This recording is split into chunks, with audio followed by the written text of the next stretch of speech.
the brother was talking about how we broke God's commandments, right? One thing we have as a people is hatred towards one another. You know what I mean? And I say that because what happened last night just right up here, right? Why? Well, who knows, right? We don't know what it could have been. It could have been over drugs. It could have been over money. It could have been over you slept with this girl, this dude. We don't know, right? But obviously there's issues in the community where we got our people getting shot up right up the street. Nobody's addressing these issues that's going on in our communities. Why is it that we always have to have the highest crime rates, right? Why is it that we kill each other on a daily basis? Brother, they lit that car up. Why are these things happening in our community? It's because we chose not to keep God's laws. Now we have hatred towards one another. Give me Deuteronomy chapter 28 and verse 48. I'm going to show you something real quick. Read that. Deuteronomy chapter 28, verse 48. So remember, these were curses that were going to come upon us and overtake us, right? Read. Deuteronomy chapter 28, verse 28. The Lord shall smite thee with madness. We have been smitten with madness as a people. We have no longer have the love that we used to have for one another. That's why it's so easy for us to kill each other, because we don't care about one another. We sit there and a lot of our people talk about Black Lives Matter, Black unity, Black pride. I'm just saying as a people. But we shoot each other on a daily basis. When are we going to change that? When are we going to change that mindset? When are we going to sit there and start thinking about, you know what? This cycle is never going to end. If I kill this person, guess what? Now his people want revenge on me. And it's an endless cycle. But I got a question for you. How many of us did Esau kill? I'm not sitting here going to be carnal, but I'm using this as an example. How many black people did white people kill? Right, many, and I'm going to get to that, right? And that's going to go into what I'm talking about, image. Our white people have killed black people over centuries, right?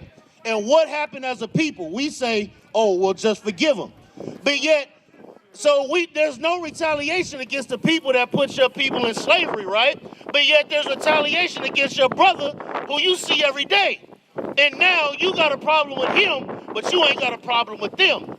That don't make sense, right? And now let's get into the image. Give me Revelation 1. So the reason why that is, what I was talking to with the brother right here, is because we don't see each other as gods. We don't see each other as important, right? For example, when anybody dies, right, what happens as a nation of people? What do we do when our people die?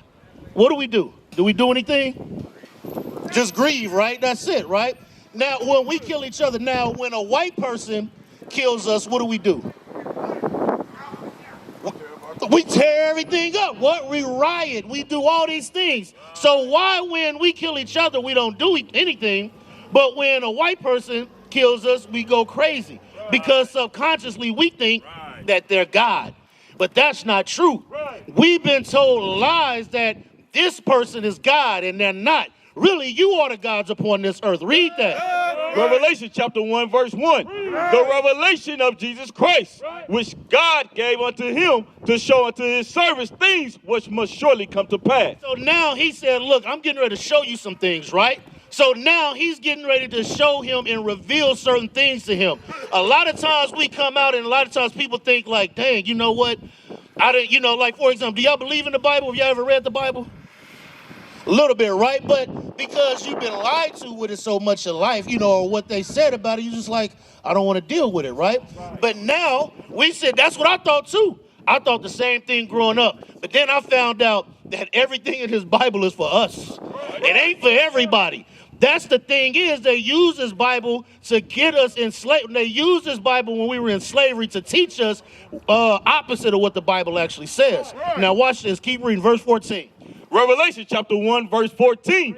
His head and his hairs were white like wool. So check this out. He put it right to it because it makes sense, right? So the Bible says Christ's head and his hairs were white like wool. Does this man have white woolly hair? Not at all, but this is the image they've given us for years, right? Come on. As white as snow, right. And his eyes were as a flame of fire, and his feet like unto fine brass. So your feet is the same color as your body, right? So it said his feet was like unto fine brass, which is a brown color. Come on. As if they burned in a furnace. If you put anything in a furnace, you and burn it, what color does it turn? Black. So why are they been giving us this image? It's because they've been lying to you.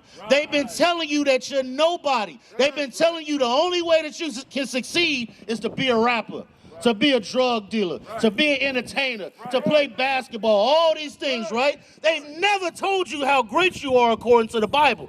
Now, give me Deuteronomy chapter 6, verse 7. I'm going to show you, or is it 7 and 6? 7 and 6. For example, how many times have you been told, oh, they just niggas? They ain't nothing. Look, you see what I'm saying? You hear it because it resonates with you. You heard it so many times over your life, and guess what? At a certain point in time in my life, I just gave into it. I acted as a nigga. I smoked. I drank. I sold drugs. I did all this stupid stuff, right? So now I'm like, yo, now somebody came to the Bible and was like, look, you're not really that. I'm going to show you something. I'm going to get you to watch this. Deuteronomy chapter 7, verse 6. Now, this is what the Bible says. At the end of the day, we didn't make this up.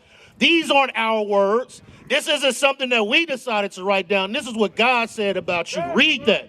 For thou art an holy people unto the Lord thy God. The Bible says you are a holy people unto the Lord thy God. Come on.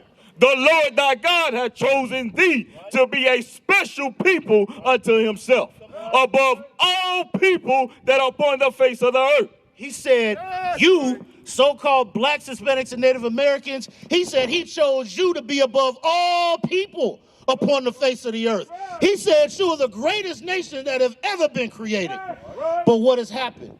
Why are we here on the bottom today? Why are we going through poverty? Why are we going through gang violence, drug violence? Why are we going through these things, right? These are the questions that we have that we need answers to. Deuteronomy 28, verse 40. I'm going to show you something. So, did black people go into slavery? Right. We went into slavery, right? Now, if I showed you in the Bible that it was prophesied that we were going to go into slavery, what would you think about that? But it also shows that what? The Bible is a true book. It shows that it's true on what was going to happen. Read that. Deuteronomy chapter 28, verse 48. Therefore shalt thou serve thy enemies. So the Bible says, therefore shall we serve our enemies. Come on. Which the Lord shall send against thee. He said God was going to send them against us. Now, at the end of the day, we understand that they are our enemies. Do we get carnal and fight them? No. Because at the end of the day, God is the judge. He's going to take care of that, right? Come on. In hunger and in thirst. So it said that we were going to have to serve our enemies in hunger. Like, think about it. Do we own any grocery stores? No. Who owns these stores? Majority, like Walmart. White people, right? Sam Walton. What's the other one? Reese's. Costco's, Winco, all these things, right? Come on. And in nakedness. Same thing with clothes, read. And in want of all things. Anything that we want, we got to go to them for, right? Read, keep reading. And he shall put a yoke of iron upon thy neck. So the Bible says, and he shall put a yoke of iron upon thy neck. Right. Who put those yokes of iron on our neck? White people did, right? We didn't put them on ourselves. They put them on us in slavery. Come on. Until he have destroyed thee. He said he was going to keep those yokes of irons on our necks till he has destroyed us. Destroyed us how? So where we no longer know our nationality. So we no longer keep the commandments of God. So we're calling ourselves blacks, Puerto Ricans, Mexicans, Indians, things like that. He has destroyed us to the point where we shoot one another down in the street for no reason.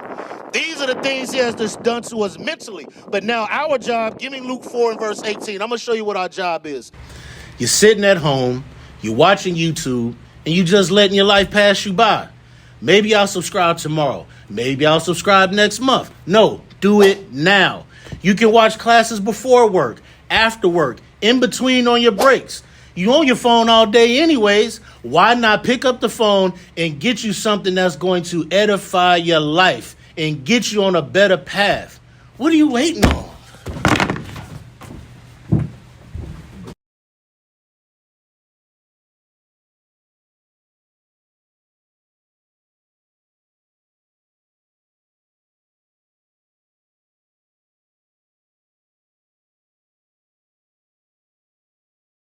This is what our job is to do. Luke 4 and verse 18.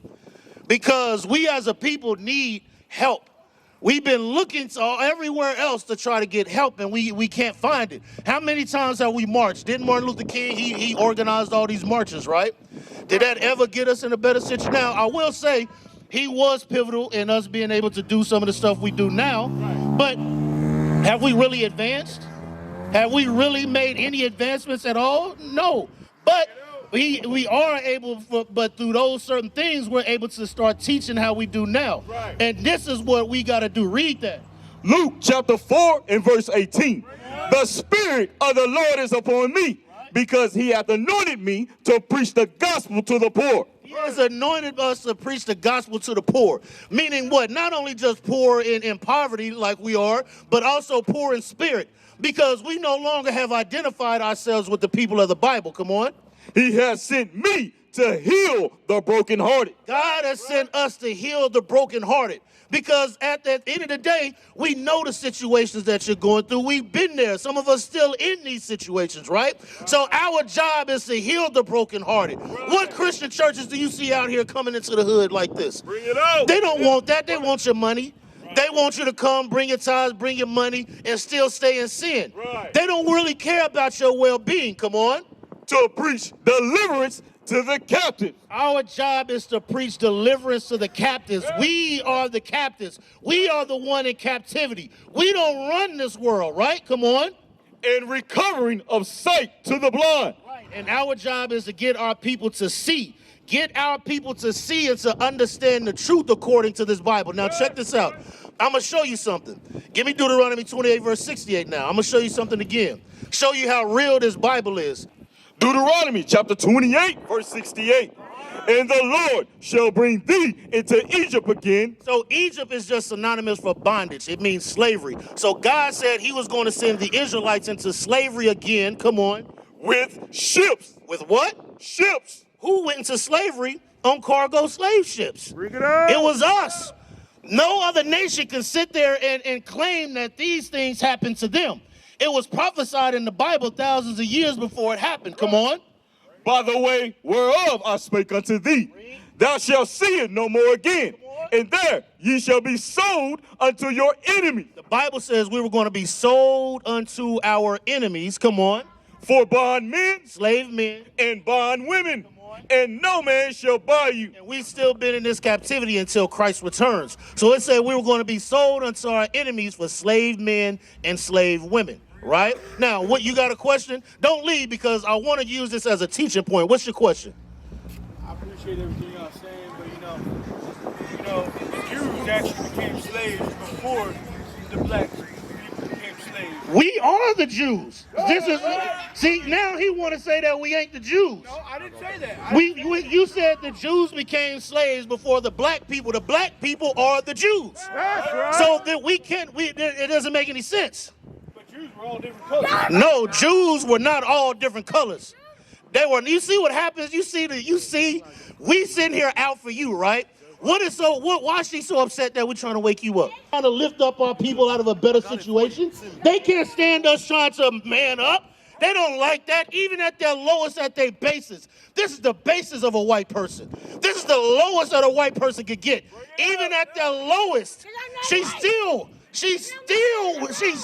got that hatred. Read that. Habakkuk 2 and 3. For the vision is set for an appointed time. But at the Habakkuk chapter 2 verse 4. Behold, his soul which is lifted up is not. Said her soul which is lifted up, come on. Is not upright in him. Is not upright in her. This is the devil the Bible speaks of. He out on these drugs. Look, at the end of the day, her demise is already written. What? It's already written. So at the end of the day, she's nothing. Now my job now is to focus on you. So now, give me Deuteronomy chapter 28 verse 15. 28 verse 15. Deuteronomy chapter 28 and verse 15. Be straight, bro. I'm good. Read that for me. Deuteronomy chapter 28, verse 15. But it shall come to pass. And I say that not to be carnal, you know what I mean? But at the end of the day, don't come up here and act like we weak just because we read the Bible. That'd be her anybody else. The thing is, we gonna control what we got going on right here. She can take her ass down the street. Now, we tired of this mess. We tired of the violence that's in our communities. Our job now is to wake our people up. I ain't got time to deal with her. Read that now. But it shall come to pass, if thou wilt not hearken unto the voice of the Lord thy God, to observe, to do all his commandments and his statutes, which I command thee this day, that all these curses shall come upon thee and overtake thee. So now the whole point is that, all right, we realizing that we Israel, right? Now there's commandments that God has given us that he said we have to keep, right? Now one of the things is, and I'm not saying this to destroy you, it's because I've been there before. We're not supposed to smoke. Why do we smoke? Because we're escaping from something. We're escaping from the situations. We want that temporary high, that temporary feel good. But with all the warning labels that they put on cigarettes of how it has rat poisoning and stuff like that, why do we still do it? Right. We still do it though, right? Knowing that it's killing us. This is the thing. Say that again. On every block. Now, don't get me wrong. There's nothing wrong with drinking. You just can't get drunk. But they put it in our communities. The same thing with churches. Churches is just like liquor stores, bro. You can find a church on every single corner. So if they was really benefiting you, why would you need so many, right? But like you said, there's a reason why they have these on every corner is to destroy. Matter of fact, give me that in Jude 5:20. I'm going to show you something. They do that because they want to destroy you. They know who you are. They know how great you are, but they don't never want you to know that. And I'm going to show you this in the Bible. I'm about to read to you that they don't want you to understand who you are. Read that. Judith chapter 5 and verse 20. Now therefore, my Lord and Governor, if there be any error in this people. Right. Meaning, if there was any sin in us, right? So he was asking this general, he was like, yo, what about these Israelites? What about these people? He said, look, if they're in sin, come on. And they sin against their God, let us consider that this shall be their ruin. He said, if we're sinning, let us consider that that'll be our ruin. And guess what? We did sin, right? Because look at the situation we in now. We went through slavery. We went through captivity. We had white Jesus put upon us, right? Come on. And let us go up, and we shall overcome them. And then guess what? Did they not overcome us? They put us in slavery. They put us in chains. So they obviously overcame us, right? Come on. Verse 21. But if there be no iniquity in their nation, guess what? If there's no sin in us, read. Let my Lord now pass by. He said, don't even touch them. Come on. Lest their Lord defend them. Guess what? God is going to defend us when we're in righteousness. Right. But we don't believe that because we've never been taught the real God. We've never been taught that God is actually for us. We've never been taught that we really are the people. So we don't believe in God. A lot of us have left, we stopped believing in God because of our conditions. But now we're reading to you the reason why we are in those conditions. God put us in those conditions for punishment, right? Now, check this out. Give me that in 1 Corinthians, what I was going to get. Check this. So the laws. There's certain laws that we have to keep in order to get us out of this situation. She good. Read that. 1 Corinthians chapter 3 and verse 16. Know ye not that ye are the temple of God? Every one of us are the temple of God. Come on. And guess what? This body, yeah, we may have this body, but this body isn't ours because Christ died for us. So now we owe him. I'll give you an example. If I'm in the corner store, we both in the corner store, right? And somebody rolls up on you and they ready to gun you down. And I'm like, nah, bro, that ain't happening.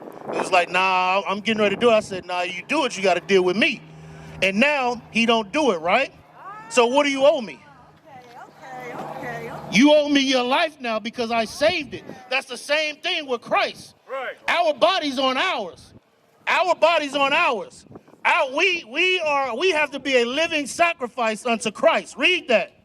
And that the Spirit of God dwelleth in you. If any man defile the temple of God, him shall God destroy. It said, if any man defile the temple of God, him shall God destroy. So I'm going to address something real quick. It's bad that we got to live like this, that we got to watch every single car that goes bad, bro. And believe me, I've been there. I've been out there on the corner, and I'm talking about all of us out, every single car that rolled past. we eyeing it because we don't know who's who. We don't know who's in that vehicle. We going through the apartments, seeing if we don't recognize the car and seeing who get out, just so we can put eyes on who's in that car. But that wasn't living, because how is living me gotta watch my back 24/7? I don't want to live like that. I don't want to be in that type of situation, because at the end of the day, I'm gonna protect mine. But damn, do I gotta live in a situation where I gotta keep watching my back 24/7? I got enough where the enemy is on our neck. Now I gotta be watching everybody, my own people. And that's crazy. Give me Hosea chapter 3 and verse 4. Bring it out. Hosea 3 and verse, no. Give me Deuteronomy 28 and verse 65. I'm gonna show you something. Deuteronomy 28 verse 65. Watch this. I'm gonna show you that what we're experiencing right now is one of the curses for not keeping God's laws. Read that. Deuteronomy chapter 28, verse 65. And among these nations shall thou find no ease. The Bible says amongst these nations we wasn't gonna find no ease. The same people that put us in captivity, we wasn't gonna have no ease, right? Come on. Neither shall the sole of thy foot have rest, but the Lord shall give thee there a trembling heart. The Bible says the Lord will give us a what? A trembling heart. It said the Lord will give us a trembling heart, meaning what? We always on the lookout trying to figure out what's getting ready to happen. Come on. And failing of eyes, and sorrow of mind, and thy life shall hang in doubt. It said thy what? And thy life shall hang in doubt. It said our life shall hang in doubt. Come on. Before thee, and thou shalt fear day and night. And it said we shall fear day and night, because we don't understand where we gonna get killed from. And this, yes, real quick, I just want to finish explaining this point, and then I'm gonna get to you. So this was a curse that God said was going to come upon us because we chose not to keep his laws. Our life was going to hang in doubt. And this is the reason why we have to be like this in these situations. What is a nation? Nation is family. Nation is community. Nation is men leading by example. Nation is women's support. Nation is children with role models.